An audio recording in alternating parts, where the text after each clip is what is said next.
con lo que se vio en la última sesión, lo referente a la cuestión del modelo matemático, del manipulador.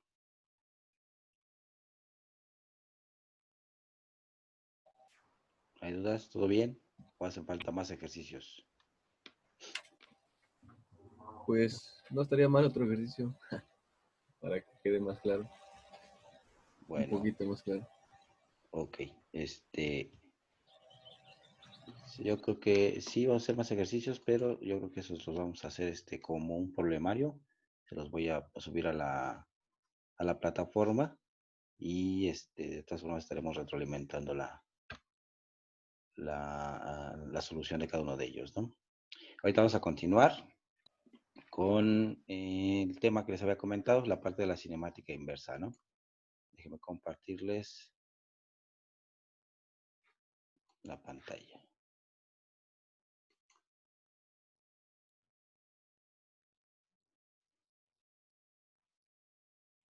Ahorita.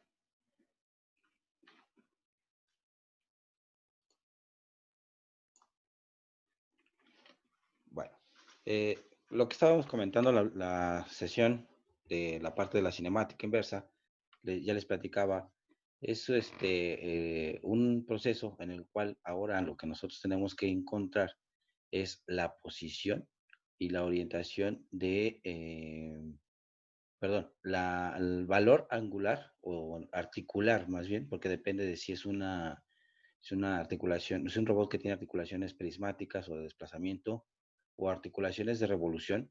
Lo que nosotros tenemos que encontrar son cada uno de esos valores articulares, ya sea la posición o el ángulo, la posición lineal o el ángulo de cada articulación, para satisfacer una posición deseada final en el espacio o con respecto al espacio cartesiano X, Y, Z, y esa orientación deseada, como les comentaba, porque podemos tener en el espacio un punto, yo puedo tener un objeto a la hora de quererlo estar haciendo de referencia en en el espacio de trabajo, en el volumen de trabajo de un manipulador, y necesitar o requerir este, que ese objeto se encuentre con determinada orientación. Por ejemplo, déjenme ponerlo aquí rápido, y ahorita platicamos de esto que viene aquí en esta diapositiva.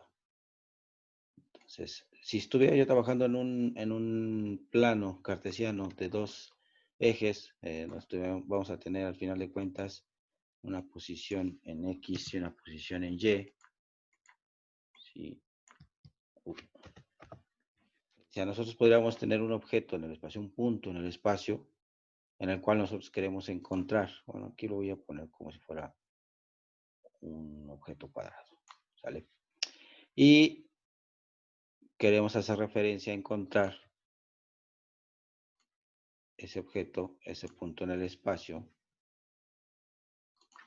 de ese objeto, pero además de tener las coordenadas del valor en X y en Y, también es necesario indicar, por ejemplo, este objeto con qué orientación se va a encontrar con respecto a este sistema de coordenadas de referencia. Y es por eso que teníamos las matrices de transformación homogénea y las matrices de orientación, como lo vimos en los primeros ejercicios de orientación, para determinar los ejes cómo coinciden. Y no necesariamente tiene que coincidir exactamente con los ejes. Veíamos que teníamos unas matrices de rotación en donde podríamos tener un ángulo determinado. Ok, entonces aquí en la parte de la cinemática inversa vamos a partir de que vamos a tener esa posición y esa orientación deseada, ¿no? Porque podríamos tener esta posición, resolver la cinemática inversa. Déjenme ponerlo aquí. Tenemos, por ejemplo, la cinemática inversa nos va a dar entonces cinemática inversa. ¿Qué pasó?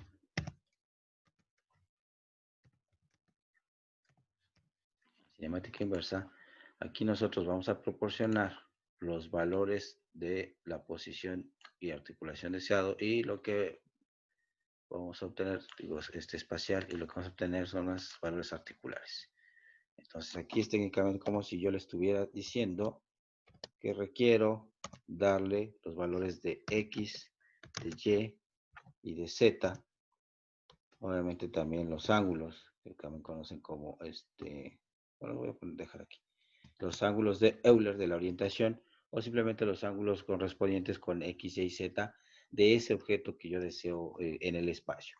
¿Y qué voy a obtener aquí a la salida? Bueno, les decía, son los valores articulares, que puede ser teta 1, teta 2, teta 3, o no necesariamente esos tetas. También podemos tener lo que sería, por ejemplo, lo veníamos manejando como distancia 1, de 2, de 3, en el caso de que fuera un manipulador con articulaciones prismáticas, ¿no? O en el caso de que fuera un híbrido en el que tenemos ángulos y desplazamientos, como por ejemplo el manipulador el cilíndrico, pues tendríamos que encontrar las correspondientes a cada uno de ellos para que coincida este valor deseado. Es decir, este que yo tengo aquí abajo se va a proporcionar a la entrada del manipulador y lo que voy a obtener de regreso o de salida, pues son estos valores de este ángulo, ¿no? Por ejemplo, aquí sería mi ángulo teta 1. Entonces, cuando hablamos de obtener en esta cinemática, lo que vamos a alimentar serían estos parámetros. Este va a estar aquí a la entrada y lo que vamos a obtener de salida es estos, ¿no? Ya sea la distancia, 1 o los valores de teta. En función de esto, entonces, si por ejemplo, si solo consideramos el valor de la posición, podríamos encontrar también estos valores del ángulo, pero no consideraríamos la orientación, tendríamos más soluciones, ¿no? Lo vamos a ver más adelante cuando platiquemos del modelo iterativo, el modelo con las matrices de transformación homogénea y también para manipuladores de más grados de libertad, ¿no? Entonces, dice, existen diferentes métodos o diversos métodos para la solución a la cinemática inversa.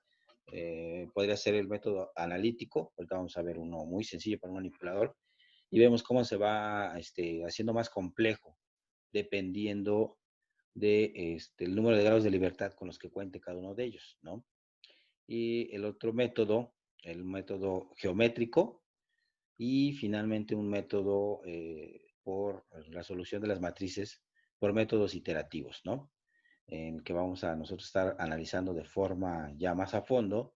Es uno que se plantea a base de herramientas de cómputo y que nos va a permitir encontrar esta solución a las ecuaciones como las que ya vimos y que debimos haber encontrado, por ejemplo, aquí. Déjenme,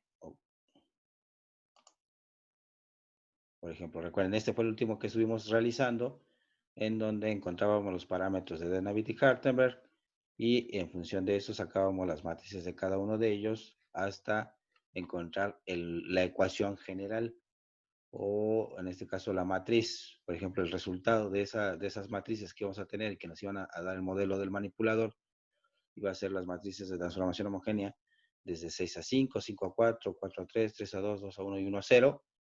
Y cada uno de estos componentes lo podemos referenciar de acuerdo a unos vectores, por ejemplo, el vector n, el vector o, el vector a, en algunos casos se conoce también como el vector NSA, con cada uno de los componentes, que son las proyecciones con respecto al eje X, al Y y al Z, y el vector de posición, ¿ven? Lo que hemos venido platicando en la matriz de transformación, perdón, la matriz de transformación homogénea, pero directa, no inversa.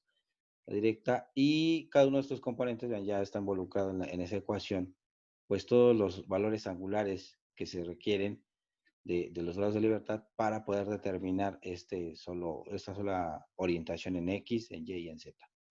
¿Sí? Entonces, este método iterativo, método computacional, lo que tiene que hacer es darle solución a estas y cada una de estas ecuaciones, resolverlas, hacer las funciones para que el error que se tenga entre el valor deseado, porque lo que tenemos que dar al final de cuentas es una posición y una orientación, y al dar esa posición o orientación, pues se va a dar con una matriz de transformación homogénea. Entonces, entre el valor deseado y las ecuaciones, tenemos que minimizar el error. es decir, la diferencia entre ellas tiene que tender a cero o ser cero. Y al tener cada una de estas ecuaciones con un error en cero, podríamos decir que encontramos la solución. Sin embargo, podríamos ver que cada función puede llegar a tener 2, 3, 4 soluciones. El problema es que todas las ecuaciones, todas las funciones sean cero en en esa misma combinación de valores deseados. En fin, bueno, poco a poco lo iremos checando, ¿no? Entonces, partiendo de eso, nosotros tenemos que encontrar esos valores angulares. Y entonces tenemos ahí ese método iterativo. La cinemática inversa, que se consiste en determinar los valores de las articulaciones que satisfacen condiciones deseadas.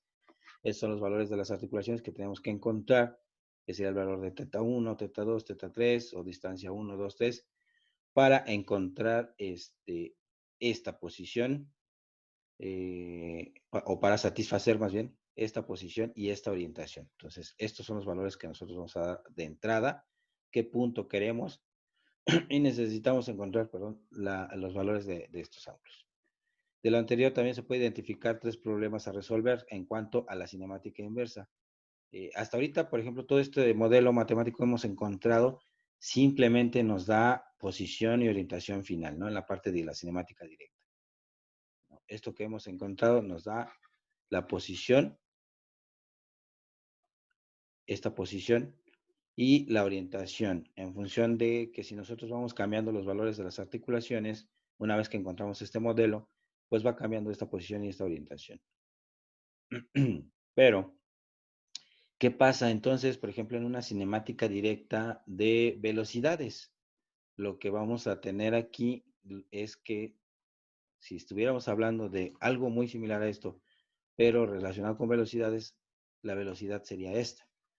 Por lo tanto, estaríamos obteniendo de un modelo cinemático directo correspondiente a velocidades, pues la velocidad de ese objeto en ese instante de tiempo determinado, tendríamos la velocidad resultante en X, la velocidad resultante en y la velocidad resultante en Z, ¿sí? Y esto en cuanto a las posiciones. ¿Y qué pasaría con la orientación? En cada uno de estos componentes lo que tendríamos sería una razón de cambio en cuanto al movimiento, por ejemplo, en el eje X, en el eje Y, en el eje Z, ¿sí? O una razón de cambio de los vectores que están de X con respecto a Y, de X con respecto a Z, así sucesivamente, ¿no? Por ejemplo, si tuviéramos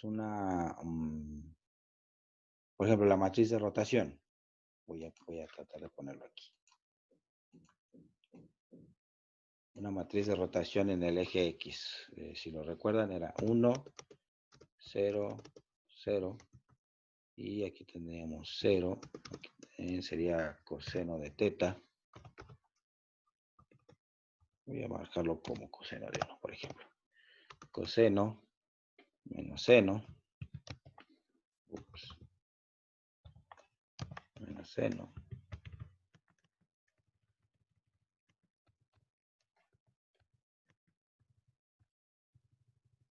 Y el último componente, cuando estamos hablando de una rotación en X, sería menos seno de 1.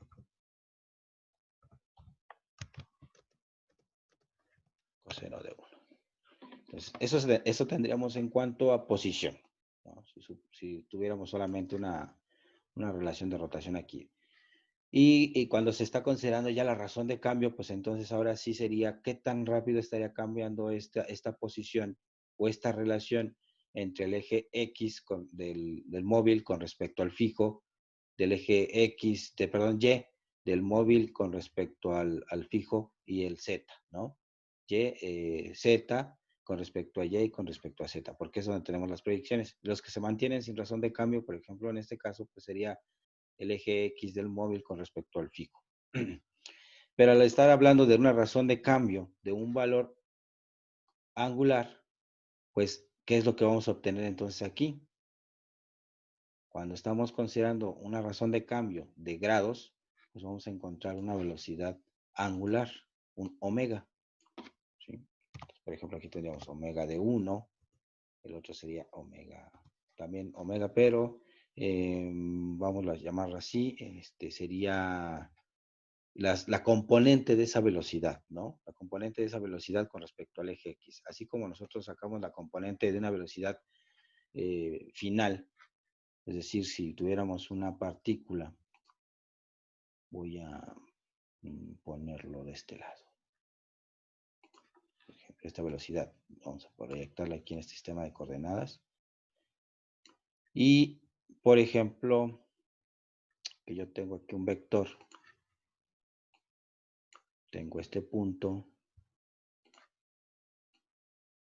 y quiero determinar la velocidad de ese punto, cómo se está moviendo con respecto al espacio.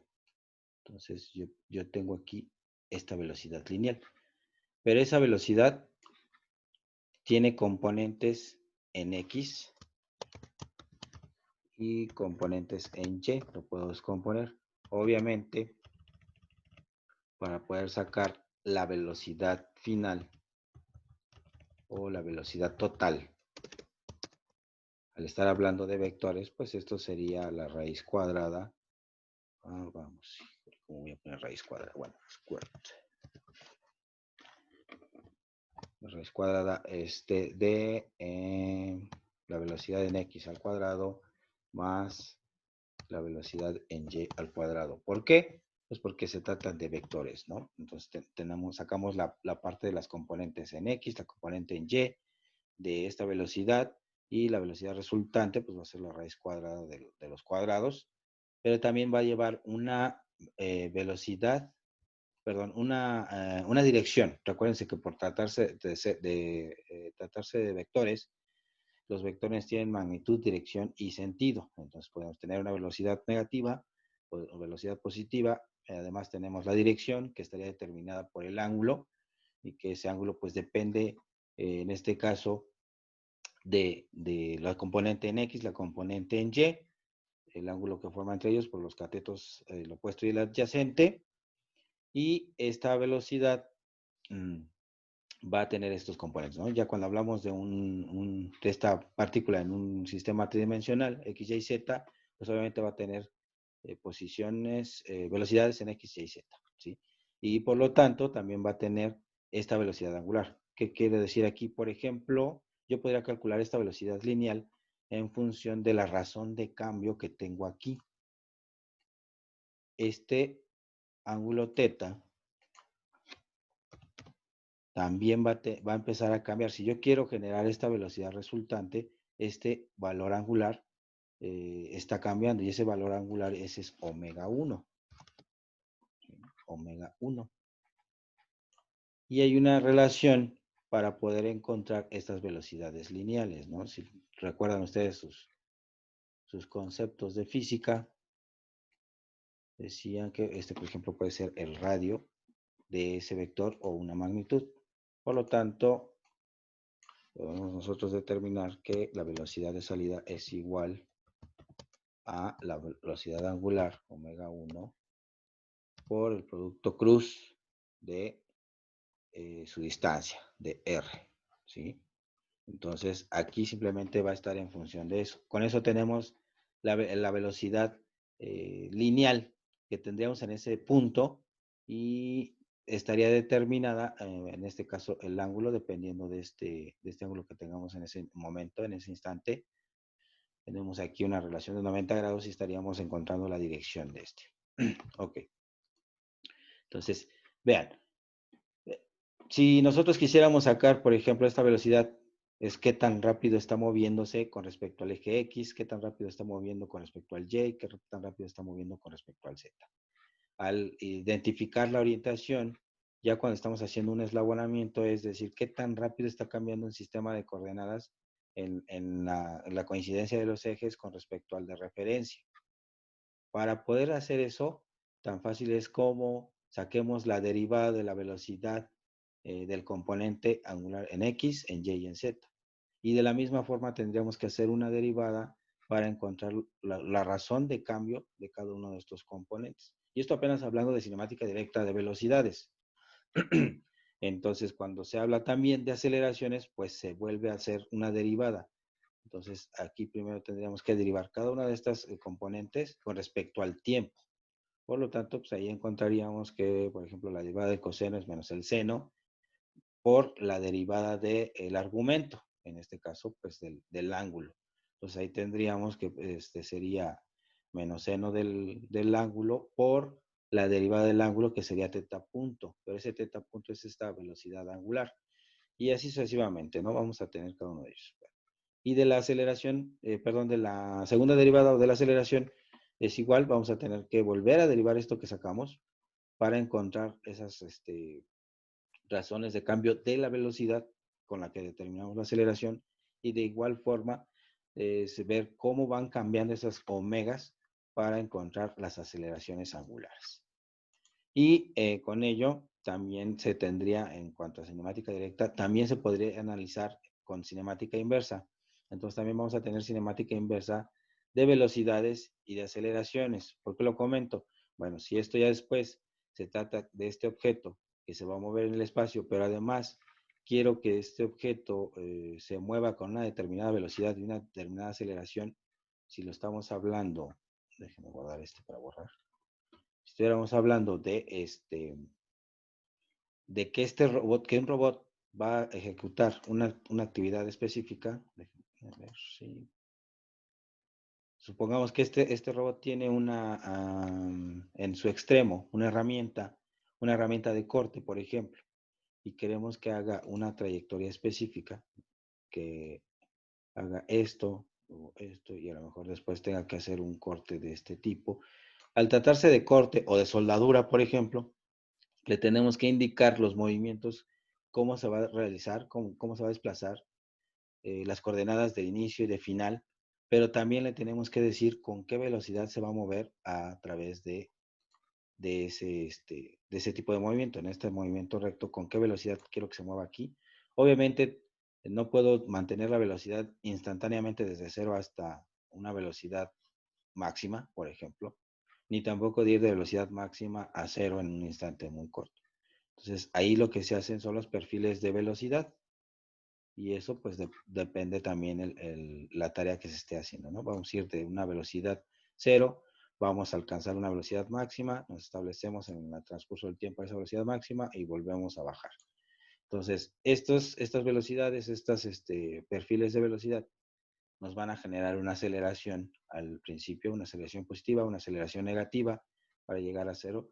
Y conforme vamos haciendo estos movimientos, esas velocidades también son importantes. Entonces, en la cinemática inversa, también tendríamos que encontrar cómo nos tendríamos que mover con cada una de estas articulaciones para que el robot genere estas trayectorias.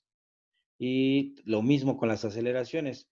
En este caso, las aceleraciones las podemos sacar de estos perfiles de movimiento y nos va indicando qué aceleraciones necesitamos con respecto al espacio cartesiano al final. Y entonces eso nos hará encontrar cómo se debe de mover cada motor, con qué velocidad se debe de mover, con qué aceleración se debe de mover cada motor para poder cumplir con estos perfiles y para poder cumplir con una tarea específica, por ejemplo, de corte. También otro criterio a considerar es la aplicación que se va a tener. Por ejemplo, si tuviéramos esta cuestión del corte de un maquinado, no podemos permitir que el manipulador se extienda más allá de su posición deseada. Y eso involucra finalmente cuando estamos hablando del control del manipulador. Ya les habrán platicado un control de general, un control de posición, por ejemplo, de cualquier sistema. Vamos a tener aquí X, Y. Al final de cuentas, la intención de un control es alcanzar un valor deseado, un valor de referencia, y el control lo que hace es voy a tratar de dibujarlo, de alcanzar ese valor de referencia en el instante de tiempo más corto. Pero hay sistemas de control que, por muy buenos que sean, hacen esto, ¿no? Hasta que se estabilizan. Pero en un manipulador no podemos hacer esto, porque si estuviéramos hablando de un maquinado, de un corte, eso sería tanto como vernos pasado en esas tolerancias de la posición a la que tenemos que llegar. y podríamos generar cortes indeseados. Entonces, el control que se aplica en ellos, pues es más de tratar de alcanzar ese valor deseado, pero sin pasarse nunca, ¿no? Bueno, eso también involucra que los valores de las posiciones, velocidades y aceleraciones que debemos encontrar en cada una de estas articulaciones del robot, pues van a depender de la posición, orientación final y de los valores de esa velocidad y esa aceleración final en el efector. Pero bueno, entonces, ¿cómo vamos a hacer eso? Pues tenemos que primero derivar la parte de la cinemática directa para obtener la cinemática de velocidades, la cinemática directa de aceleraciones y posteriormente pasar a la cinemática inversa.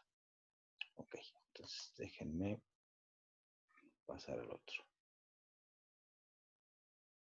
Uy, déjenme borrar. Ahí está. Es por eso que lo comento aquí. Decía, tenemos los valores que se van a encontrar, estas condiciones de las articulaciones que van a satisfacer esa posición, una velocidad o aceleración deseada, ¿no? Tanto esa posición, velocidad, aceleración, con respecto también a la orientación del efector final, con respecto al sistema de referencias o de la base. Por lo tanto, se va a tener cinemática inversa para posiciones, cinemática inversa para velocidades y cinemática inversa para aceleraciones. Ahorita vamos a tratar de forma directa lo que va a ser la cinemática inversa para posiciones, ya que todavía no tratamos la directa para velocidades ni para aceleraciones. ¿Ok? Entonces, yo creo que esto lo voy a hacer en una pizarra. Permítanme.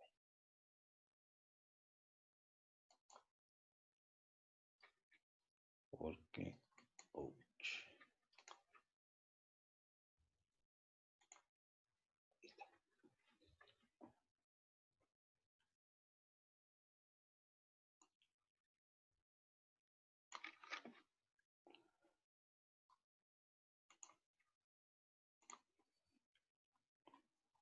Por ejemplo, vámonos a un caso muy sencillo. Yo tengo aquí mi sistema de coordenadas y supongamos que tuviéramos, por ejemplo, no voy a poder. Va a tener que ser como vectores.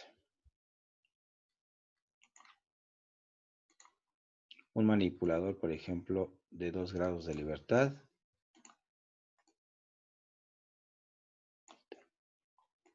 Y que en su extremo, pues vamos a tener un punto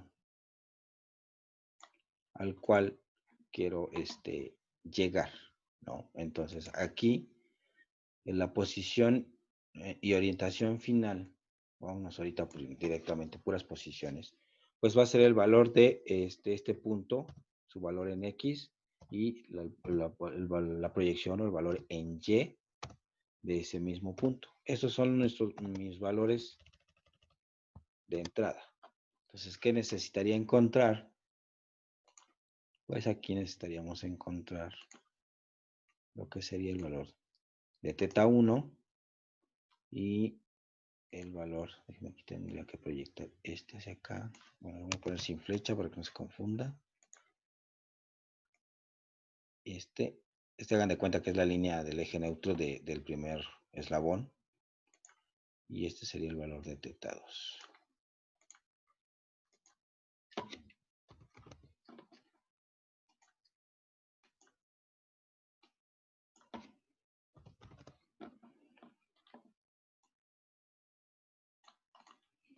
Ok. Y entonces sería este punto. El valor de en X, el valor de Y, de S.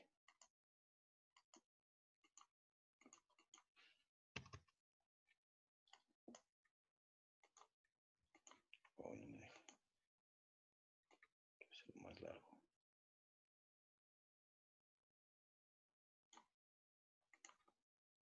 Ahí está.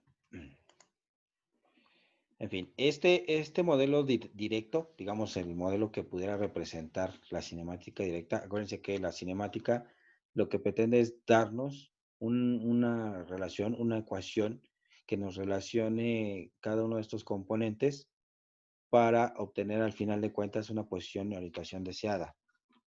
en el espacio, una posición o una orientación en el espacio. En este caso, como estamos trabajando solo con 2 grados de libertad o en un plano en 2 dimensiones, X y Y, pues solo lo que podríamos considerar es la posición, ¿no? ¿Cómo encontraríamos una ecuación que nos determine esas posiciones? Pues en este caso, por ejemplo, tendríamos aquí una ecuación que nos diga cuál va a ser el valor de X, por ejemplo, del punto en X. ¿A qué sería igual?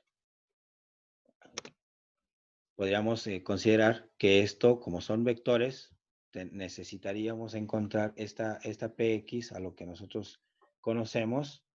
Me faltarían datos, espérenme.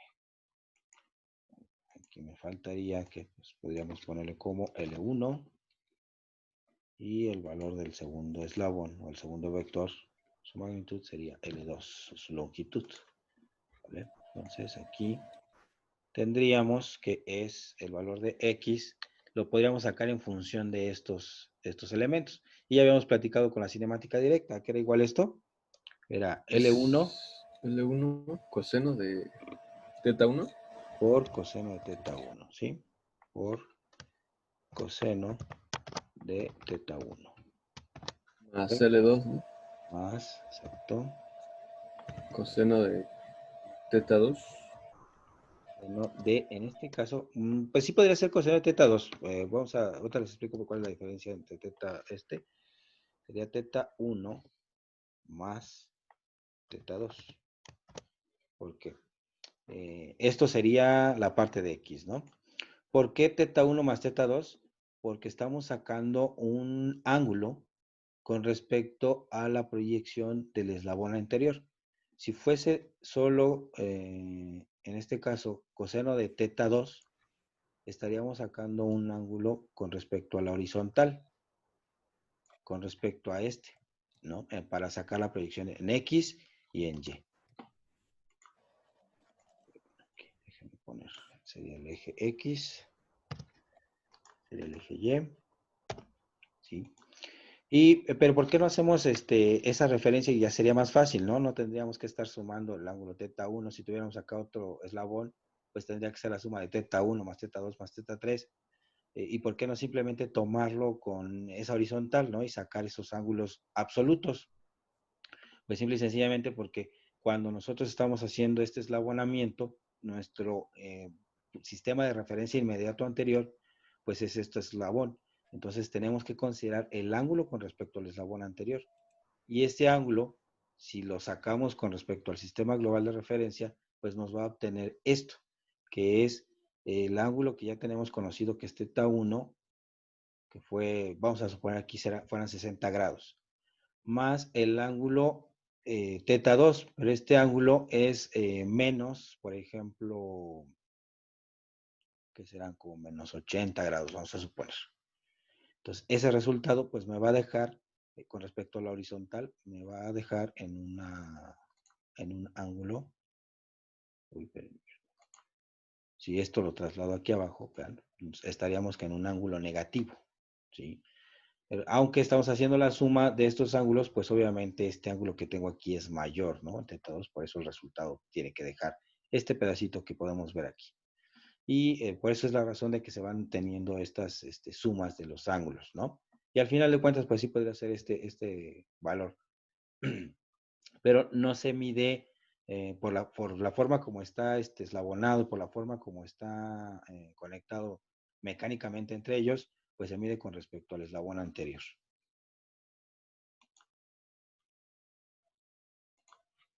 ¿Ok? Bien, esto sería en X. ¿Qué pasaría o qué sería para la Y? Posición en Y sería igual. Lo mismo, pero con seno, ¿no? Ahora sería L1 por el seno Seno de teta 1 de teta 1, ok, más L2 por seno. Seno, en español el otro. Seno de teta 1 más teta 2. Excelente. Y esas serían nuestras ecuaciones que nos definen de forma directa la cinemática, vamos a llamar así, ¿no? Esto sería lo que nosotros hemos venido sacando de los manipuladores con las matrices. ¿Por qué? Pues porque se va a ir complicando cuando lo comentábamos, vamos poniéndolo uno con respecto al otro más adelante, perdón, más eslabones, y lo va haciendo más complejo, ¿no? Al estar considerándolo ya en la tridimensional. Entonces, pero ¿qué pasa? Ahora lo que nosotros necesitamos encontrar es de aquí, de estas ecuaciones que lo definen, encontrar teta 1 y teta 2, ¿no? Pero esto va a ser en función de los valores de referencia que nosotros tengamos. Por ejemplo, el valor de X y el valor de Y de ese punto deseado en el espacio. Entonces, en función de esto,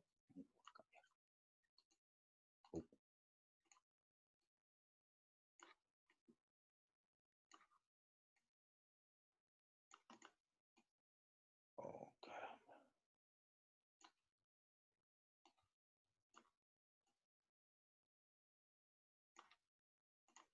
en función de los valores, tengo que encontrar esto. Pues sería entonces técnicamente despejar uno.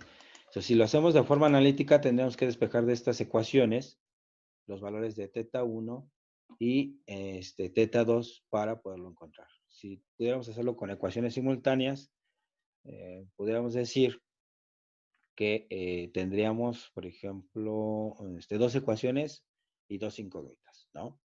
Pero la forma como se encuentran están relacionadas las dos variables en las dos ecuaciones, ¿no? Entonces hay dependencia. Va a ser muy complejo poder hacer ese despeje.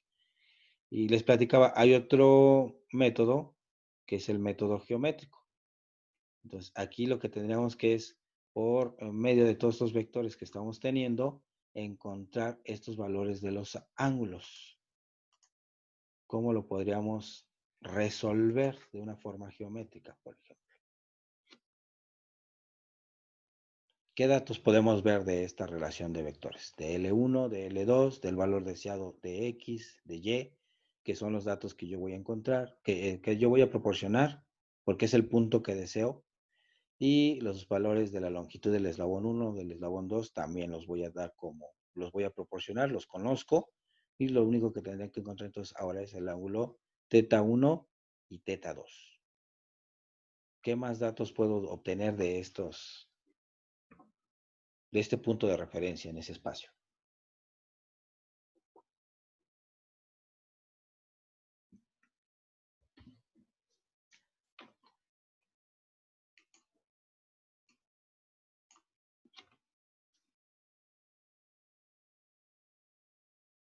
¿No? Por ejemplo, podría conocer esta magnitud de este vector. Vamos a ponerle aquí vector R. Bueno, no, ¿cómo se llama ahí? Pues el vector P, el grande. ¿Lo podría conocer? ¿Puedo conocer ese ángulo? Porque aquí hay otro ángulo, ¿no? Si lo alcanzan a ver.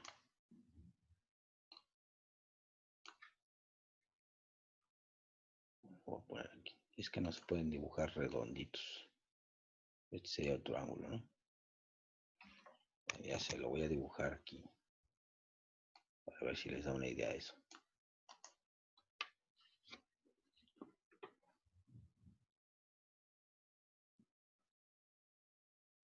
¿Cómo encontraría de aquí?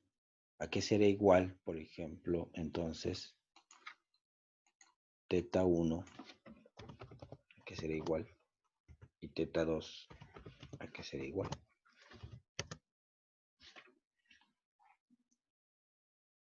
Para que yo después simplemente dé los valores de L1, de L2, el punto al que deseo llegar, y encontrar el valor de X y de Y.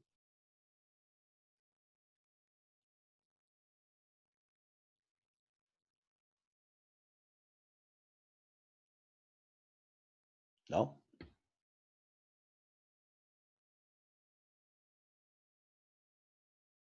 Bueno, si despejan teta 1 de la ecuación P de X, ¿A qué sería igual teta 1? Vámonos por lo analítico. Ustedes son más de lo analítico.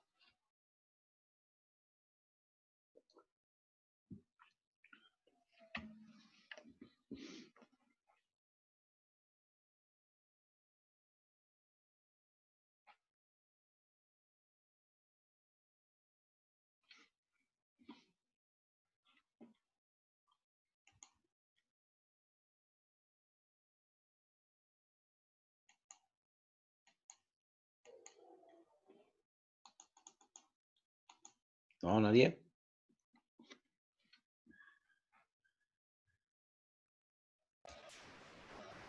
Sería L1 coseno más L2 coseno de teta 2. ¿Cuál? ¿Teta 1? Ajá. Teta 1 dice sería igual a L1 coseno Ujú. por coseno.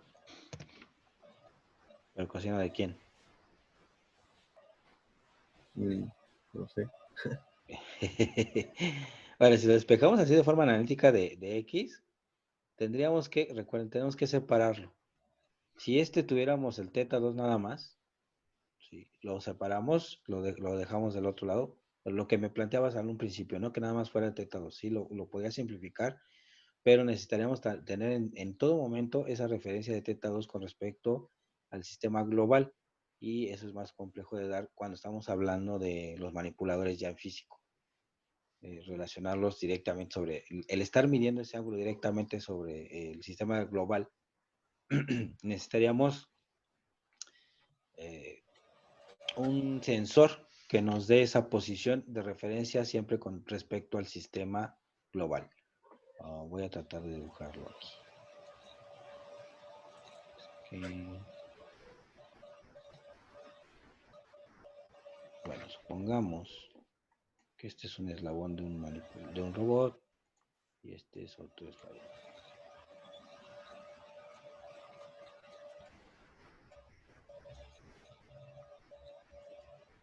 Y ahí donde está, es que se formó el cuadrito en el eje.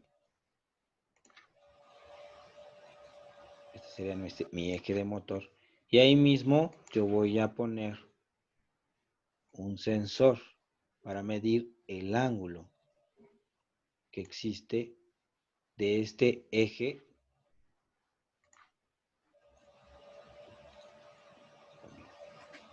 De este eje con respecto al sistema global de referencias de mi robot, ¿no? Que sería, por ejemplo, el sistema X y el Y. Entonces, para hacer eso, pues entonces nosotros tendríamos que meter un sensor en este eje. Y de los sensores que pudiéramos utilizar, pues para esos motores, pues puede ser un encoder óptico incremental, o puede ser un encoder absoluto óptico, hablando de los digitales, o puede ser un absoluto que nos da el valor de referencia no por los pulsos, no por la cuenta de los puntos, de los pulsos, sino por un valor de referencia mmm, con respecto directamente a la posición, no a la cantidad de pulsos que te genere el movimiento, ¿no? Hablando del óptico. Si fuera el más sencillo que se puede utilizar, pues es un potenciómetro, ¿no? Para que nos dé el valor de la resistencia en función de la posición del vástago, ¿no? Entonces yo cambiando la posición del vástago puedo cambiar el valor de la resistencia y ese me podría dar una razón del ángulo. Pero no sería con respecto a sino donde yo voy a montar el potenciómetro y ahí la relación del ángulo sería entre la posición del vástago con respecto a la parte de atrás donde está la resistencia, ¿no? Entonces, esos valores de referencia, pues eso me obliga a que el ángulo que estoy midiendo con ese sensor es este ángulo que está aquí, ¿no? Es por eso que les decía que es este valor del eslabón L2 con respecto al L1. Y si estamos haciendo esa medición, pues el ángulo final que tendríamos que sacar con respecto al eje X o con respecto al eje Y, pues es la suma de estos dos ángulos, aunque como estamos del otro lado o estamos haciendo un movimiento de la posición que llevaba el L1 hacia la L2, estamos haciendo un movimiento en sentido horario. El movimiento en sentido horario, recuerden que es un ángulo negativo. Por eso es que se restarían aquí internamente. O tendríamos un ángulo de θ 1 positivo, que fueran 60 grados, más un ángulo negativo. Y a la hora de hacer esa relación, pues más por menos, menos, se terminan restando, ¿no? Entonces, si tuviéramos aquí este valor, supongamos que por alguna razón, este movimiento que se está haciendo, por ejemplo, eso pasa en los sistemas que tienen referencia, voy a tratar de dibujar la base del robot aquí. ¿Sí? Que tienen, por ejemplo, es como si yo tuviera aquí dos motores.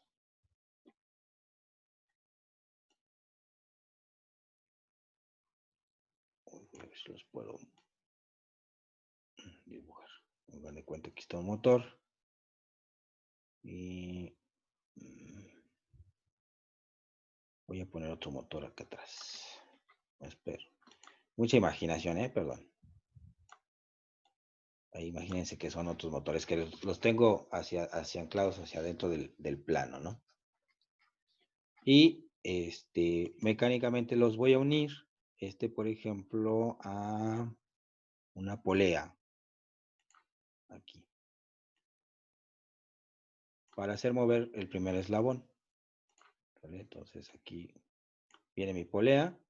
Muevo este primer eslabón, muevo esta polea que está anclada a este eslabón y eso va a generar este movimiento de ¿no? Y este segundo motor va a transmitir igual por unas bandas movimiento a otra polea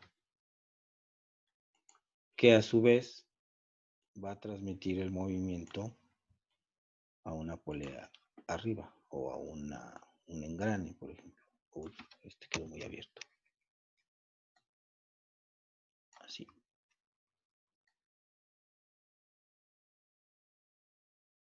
¿Vale? Hagan de cuenta que así estaría esa transmisión de movimiento. De tal forma que este primer motor, pues directamente mueve esto y va a mover el primer eslabón. ¿Sí? Pero al moverse este primer eslabón, esta configuración que se tiene así con estos motores y este motor con esta polea que gira libremente en este eje, transmite el movimiento a esta otra y esta sí está anclada al segundo eslabón, pues para hacerlo girar cuando esa polea gire. Esta configuración hace que la referencia de este movimiento, si yo muevo nada más el motor 1, que sería voy a provocar un giro en ese eje y va a hacer que cambie de la siguiente forma. Por ejemplo, lo puedo tener aquí adelante, lo voy a dibujar un poquito más chico, ¿sí? O lo podría tener, por ejemplo, acá atrás.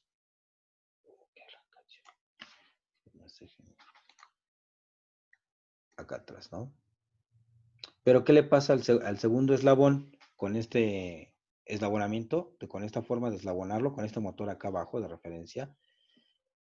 El movimiento que hace no provoca que gire el motor, y más si tenemos un motorreductor con una relación alta de conversión en los engranes, no se va a poder mover. Y al no moverse, lo único que vamos a generar es que se mueva el primer eslabón, pero el segundo se mantenga en la horizontal. Aunque lo mueva para atrás, sí va a cambiar este ángulo de este segundo eslabón, pero se va a mantener así. Por lo contrario, si lo mantengo así como lo tengo en vertical y hago girar el segundo motor que está más grande, el movimiento lo transmito hasta el último eslabón y tendría como resultado que tengo el eslabón del primero y al mover el motor, pues va a generar el cambio aquí, ¿no? Puede ser aquí o puede ser que ya lo tenga por acá, etcétera. Pero, vamos, los movimientos son independientes, ¿no?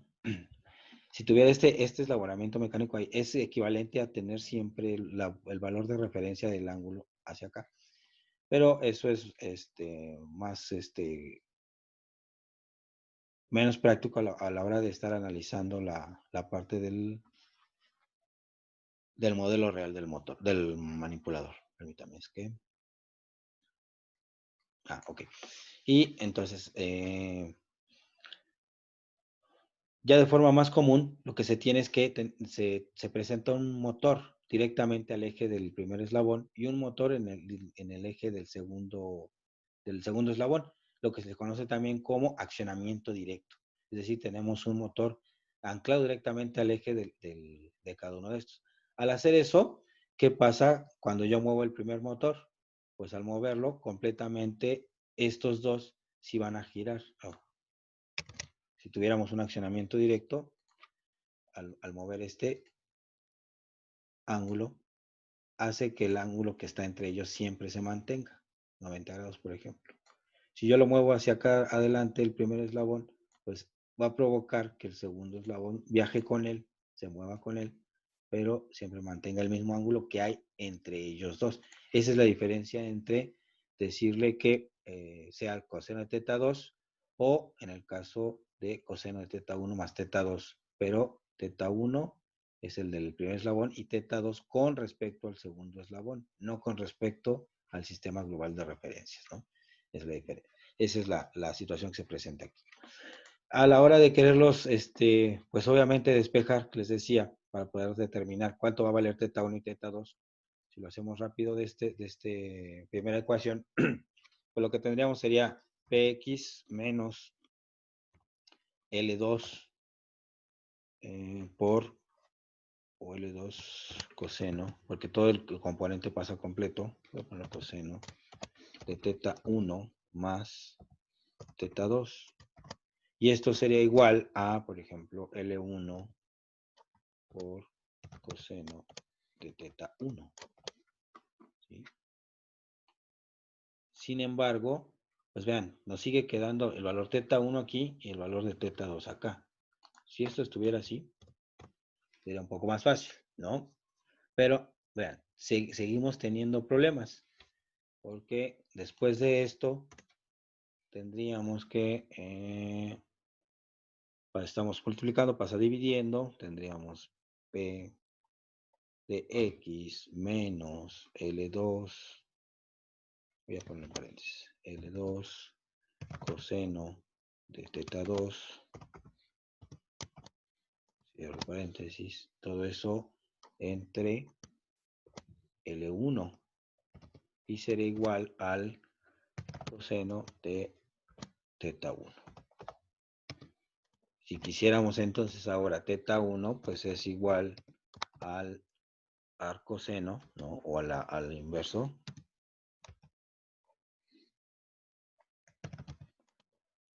El arcocoseno de, pues todo lo que tenemos del otro lado, que sería px menos L2 coseno de teta 2 entre L1. De todo esto, ¿sí? Pero vean, les decía, sigo teniendo el problema de L2. Bueno, puedo yo entonces despejar de Y el teta 2, por ejemplo, de P de Y podría dejar teta 2, pero bueno, voy a simplificar todos los pasos y diría que de la segunda ecuación tendría que teta 2 sería igual al arcoseno, en este caso, de el valor de P de Y menos, este tendría que ser de L1 seno de teta 1 entre L2. Así me quedaría si yo lo despejo.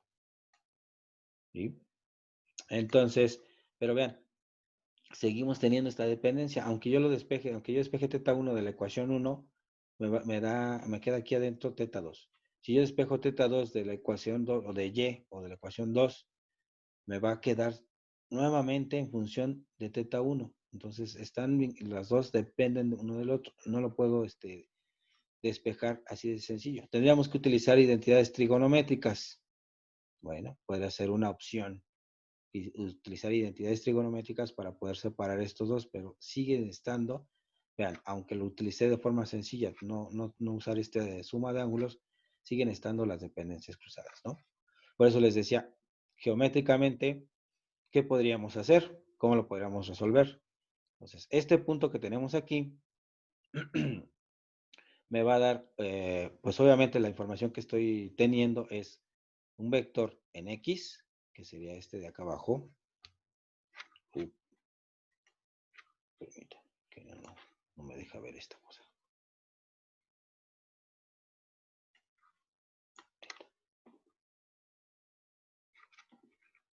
Y este valor en X, ese sería ese vector, y también tenemos el valor en Y. Entonces, al tener este valor en X y este valor en Y, ¿qué puedo obtener? ¿Qué datos puedo obtener con esos que yo voy a proporcionar, mismos que voy a proporcionar? ¿Qué podría encontrar? Pues podría encontrar el valor de este vector P y podría encontrar este ángulo, ¿no? Porque el ángulo pues sería la tangente inversa o arco tangente del valor de Y entre X, ¿no? Y como sé estas coordenadas, estos valores, porque son los que yo voy a proporcionar, puedo encontrar este vector y el valor de este vector. Por lo tanto, sé este ángulo, no el de teta 1, sino este que está aquí abajo, ¿no? Complemento. Y el valor de P. Pero, ¿a qué sería, por ejemplo? Bueno, ya de aquí podríamos determinar que teta 1 es la suma de este ángulo que ya conozco, más la suma de este otro ángulo interno que no conozco. Este de aquí. A ver si eso les da una idea un poquito más de qué sería igual. Entonces aquí podría plantear que teta 1 es igual a la suma de los ángulos. Voy a llamarle beta 1 más un ángulo alfa 1.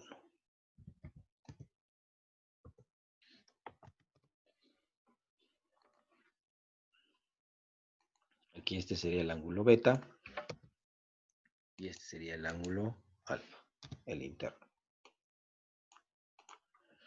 Ok, ¿qué otra información podría saber? Les decía, puedo saber lo que es el vector P, que sería igual.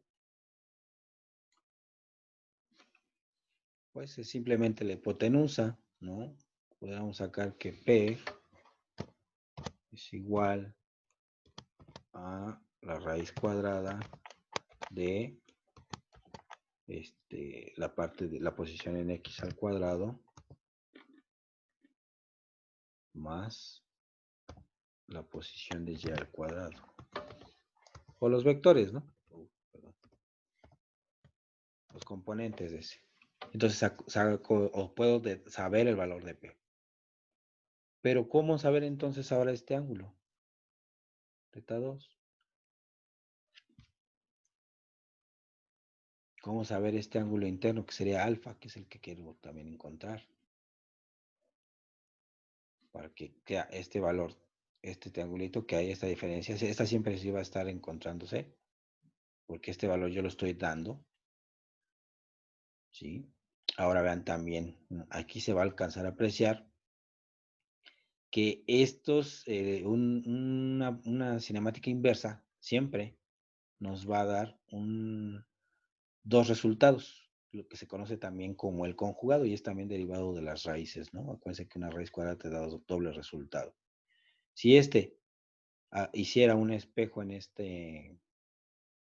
sobre esta línea, sobre este eje, por ejemplo, el primer eslabón, pues me quedaría por acá, ¿no? Voy a tratar de hacer con esto. Y el segundo eslabón estaría por aquí, así. Esa sería otra solución. Y podríamos llegar al mismo punto, nada más que ahora el valor de ángulo de teta 1, pues está en esta parte, y el de teta 2 ahora fue positivo, vean, ¿no? Si hiciéramos la proyección de este eje aquí. Ahora el ángulo que está formando entre el L1 y el L2, que sería teta 2, pues ya es positivo, está haciendo un giro en sentido antihorario. Esa sería otra solución. Pero bueno, analizando esta primera, este triángulo que está aquí, ¿qué más podríamos hacer? Tenemos el vector P, sabemos que el ángulo teta 1 ya lo pudimos dividir en dos ángulos, que era beta, que es el ángulo que tenemos aquí abajo. Ese ángulo sí lo puedo saber, que decíamos que ese ángulo, pues lo podemos sacar aquí. Aquí incluso lo voy a escribir. Beta 1 sería igual, pues, a arco tangente de lo que sería y entre x. Perdón, pero sería py, o el valor de esa coordenada, entre px. Eso sería beta 1. ¿A qué sería igual alfa?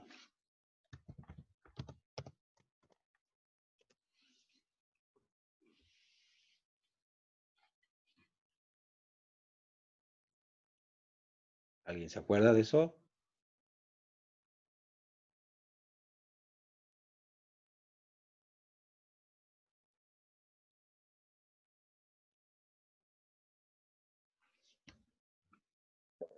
Teta no es alfa, pues,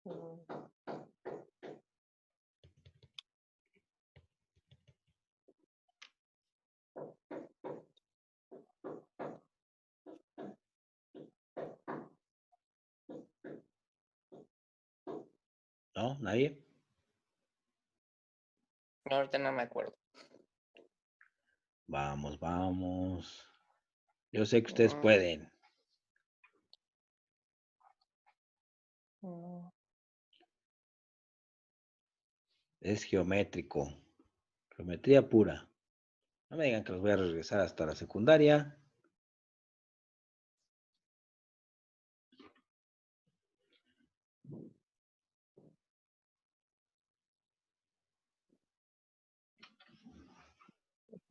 Bueno, a ver, les voy a dar otra pista. ¿Cómo, perdón? No, se lo escuchó. Ok. Otra pista. Por ejemplo, esto que estamos haciendo aquí,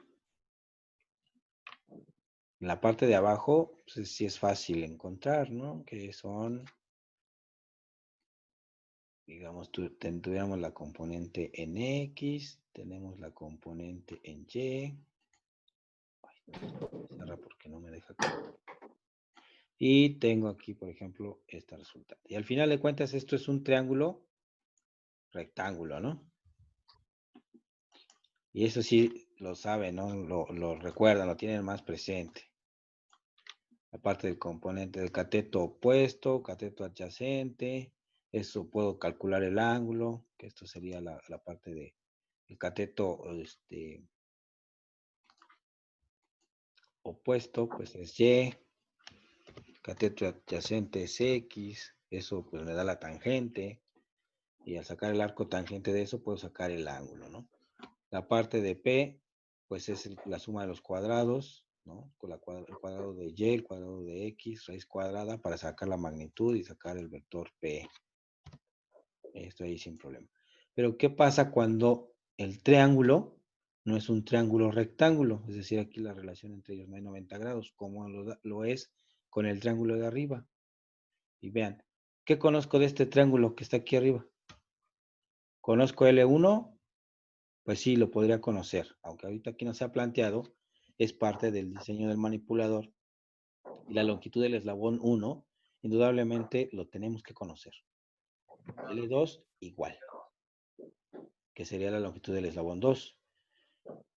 ¿Qué pasaría con la otra componente del triángulo, que es la parte P? Pues es lo que aquí los estoy planteando. Sí, la puedo conocer, porque es, digamos, esta hipotenusa de este triángulo rectángulo es también este componente del otro triángulo que no es rectángulo.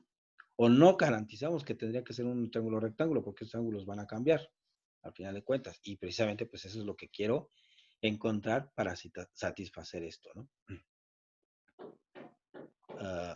Entonces, L1, L2 y P las puedo conocer, ¿no? ¿Qué desconozco?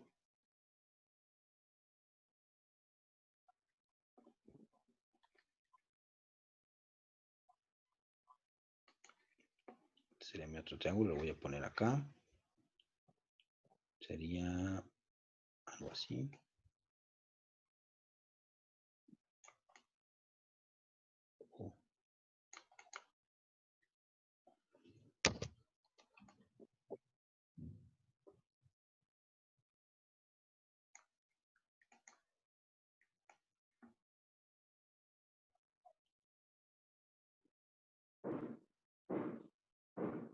Voy a tratar de, híjole, que sea el mismo ángulo. Pero no lo quiero tener como triángulo rectángulo. Bueno, lo voy a dramatizar un poquito. Supongan que fuera así. Este sería mi triángulo de acá arriba. Pero del de arriba, pues sí conozco L1, L2 y podría conocer P, que es lo mismo de acá abajo.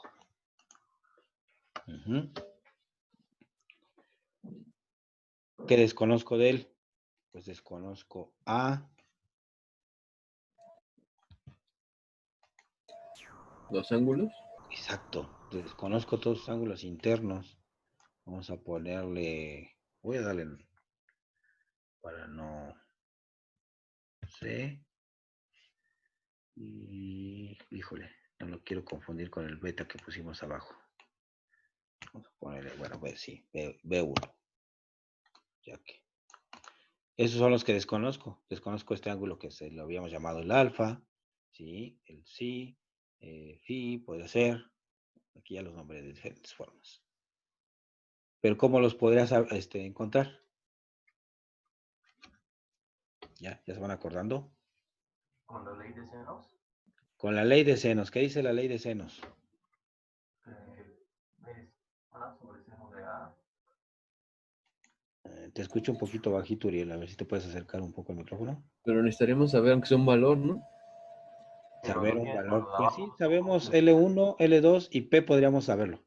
Porque hagan de Ajá. cuenta, yo puedo decir, ¿saben qué? Vamos a hacer este manipulador y este L1 vale 15 centímetros. Y este L2 vale 10 centímetros, por ejemplo. Y sabiendo eso, yo quiero que mi posición de este objeto, de este manipulador, esté en las coordenadas 7,5. Quiero que ahí esté ese manipulador. Ah, bueno, pues con estos eslabones yo tendría que mover este robotcito para llegar a esas coordenadas 7 en X y 5 en Y.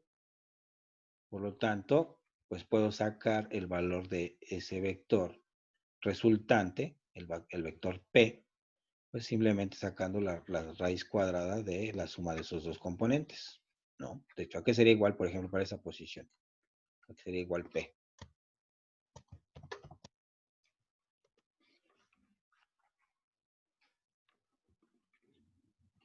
Sacar la calculadora.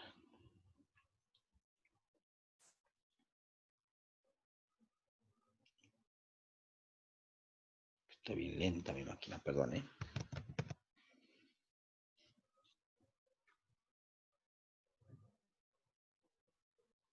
Pero pues, si alguien lo hace y ya lo tiene, pues me lo dice, ¿va? Híjole, no, sí. Es que como está grabando, está transmitiendo, está ejecutando, se alenta mucho, perdón.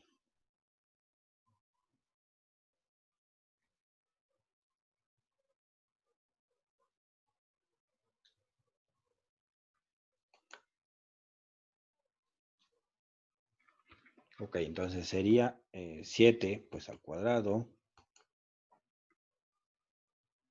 más 5 al cuadrado, raíz cuadrada.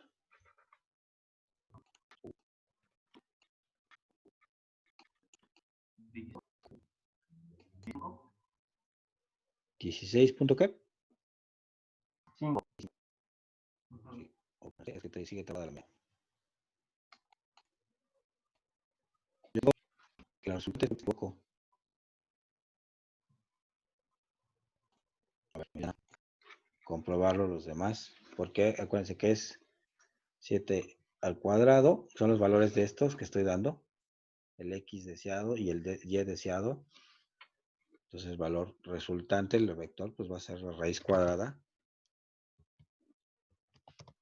de de 7 al cuadrado, ¿no?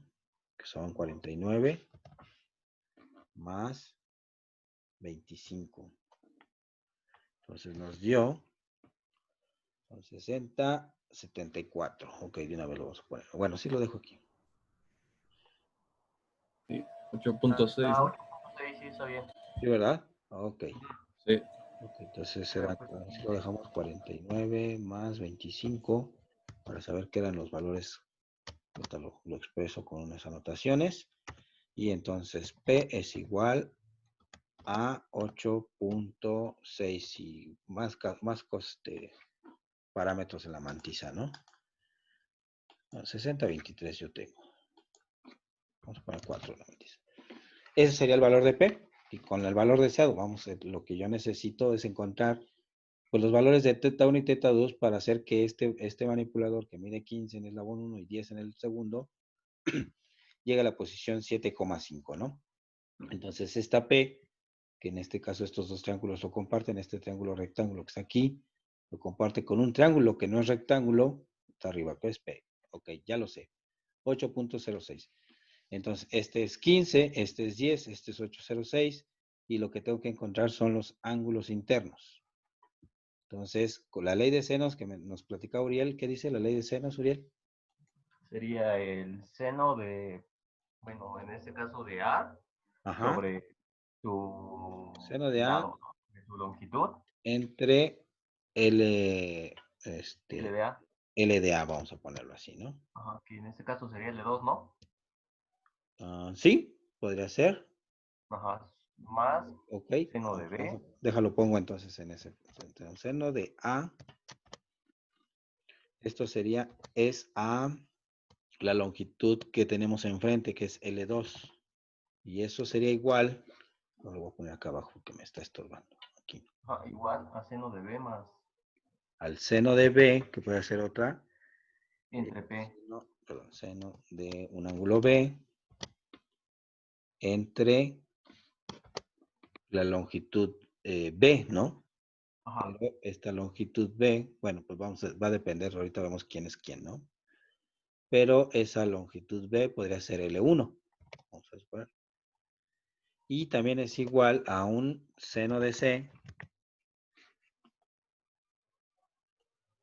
sobre, seno de C sobre la longitud, podría ser en este caso P, ¿no? ¿Estamos de acuerdo? ujú. Ok, pero ahí, ¿qué dice la ley de senos?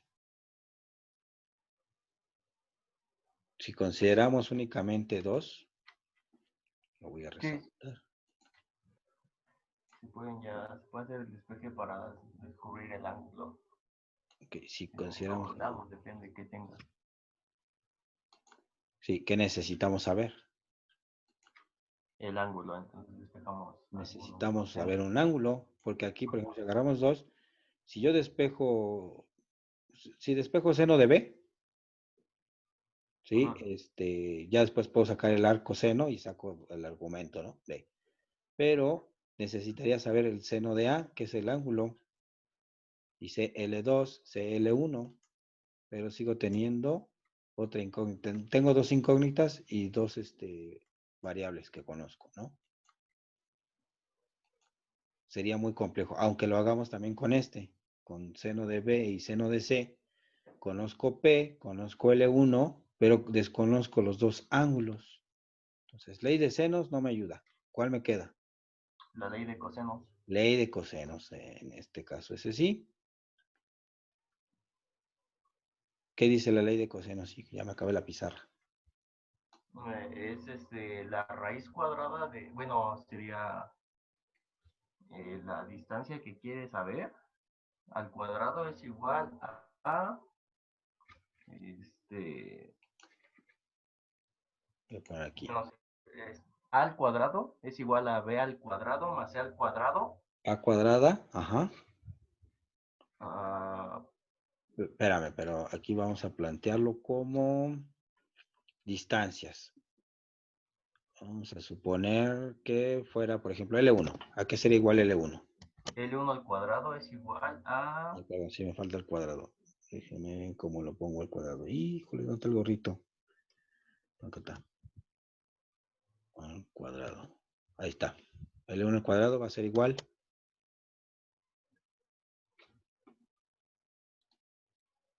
a L2 al cuadrado Ok, L2 al cuadrado.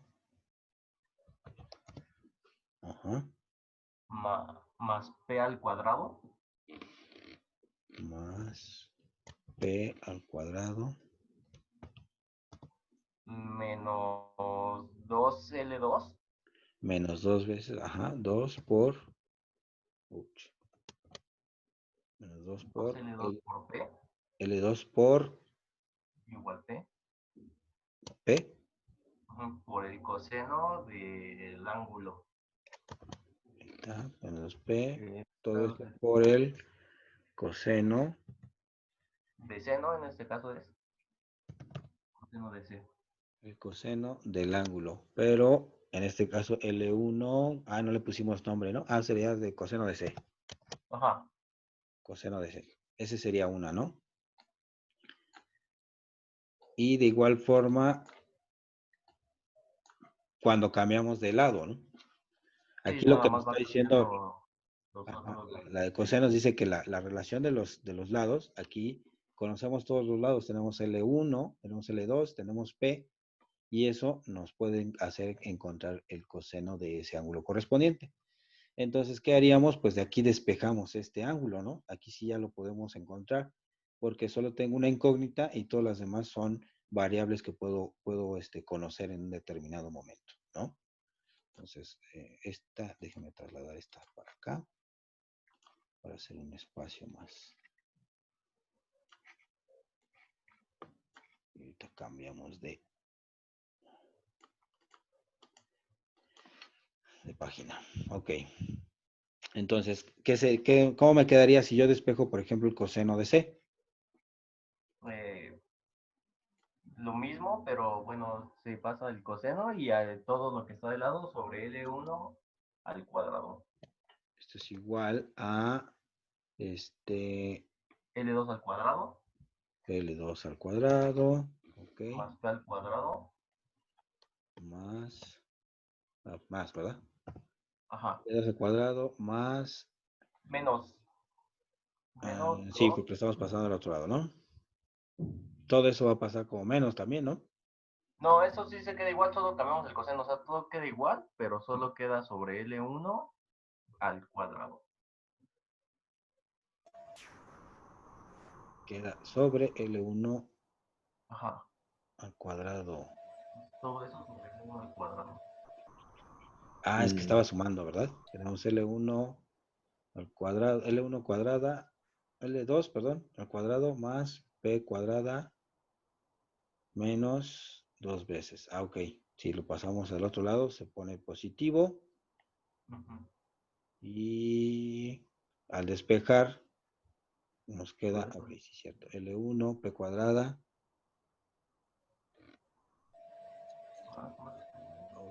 Perdón, es este. P cuadrado, ahí voy bien. Eso se quedó ahí, de ese lado.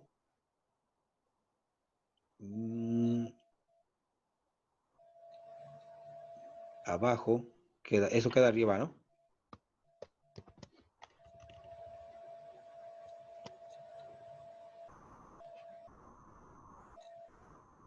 Entre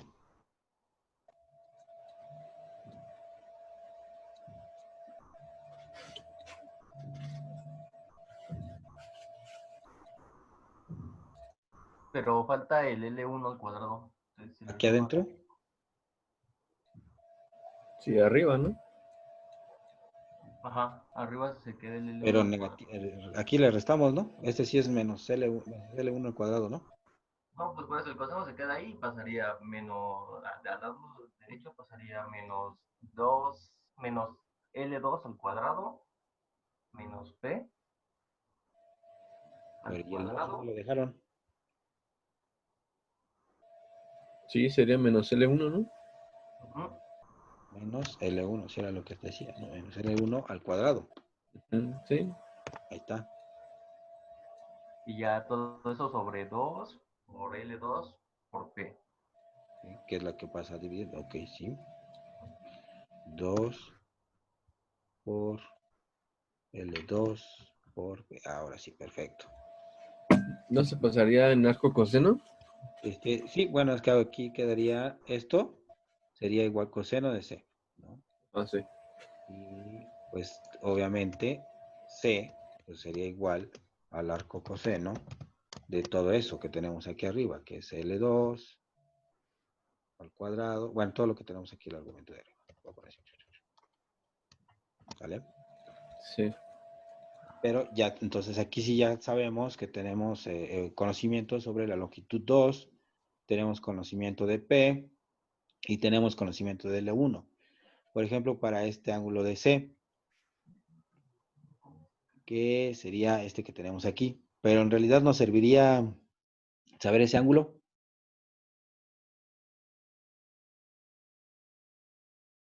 El que nos sirve más es A y el de aquí B1 que llamamos, ¿no? Con A y al saber el primer beta que tengo aquí, que era el arco tangente del valor de y entre 7. ¿Cuánto es ese ángulo? Ese también ya lo podemos calcular. Aquí lo puedo tener.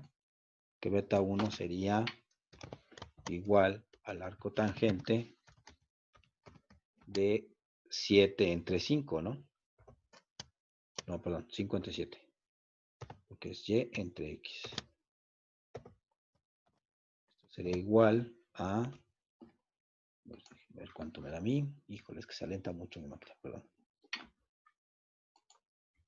Tendríamos 5 entre 7 igual a .7142 y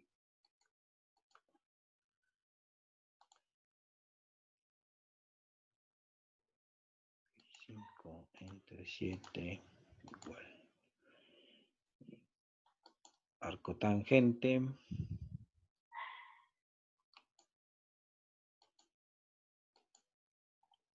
ouch.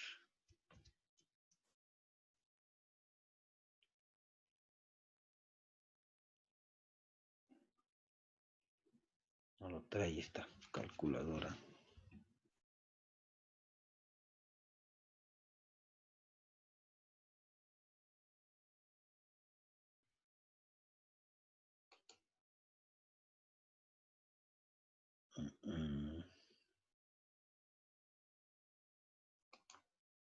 Aquí está. Tangente a la menos 1.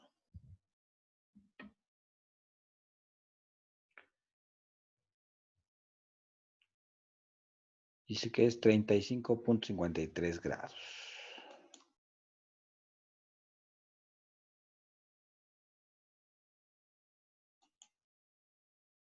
Pero ahora, espérenme. Ya se me fue. ¿Cuánto valía L2? Perdón. L2 le pusimos 10 centímetros. 10. 15 y L2 10. Pero acuérdense que este ángulo de beta lo sacamos en función del punto del deseado. ¿Cuánto vale y? ¿Cuánto vale x? De acuerdo a esto, sacamos que x vale 7 y y vale 5. Para sacar ese ángulo es la tangente inversa o arco tangente de y entre x. Y vale 5, x vale 7 y de ahí sacamos ¿cómo se llama? El ángulo.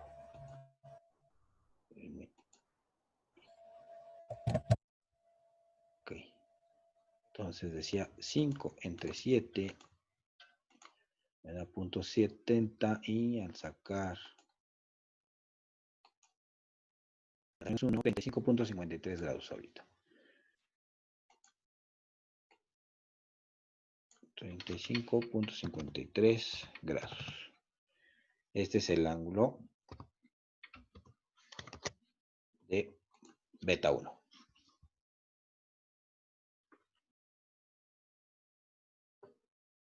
Y entonces tendríamos que encontrar pues los demás ángulos. Híjole, muchachos, no me dijeron, ya nos pasamos de la hora. ¿Tienen clase?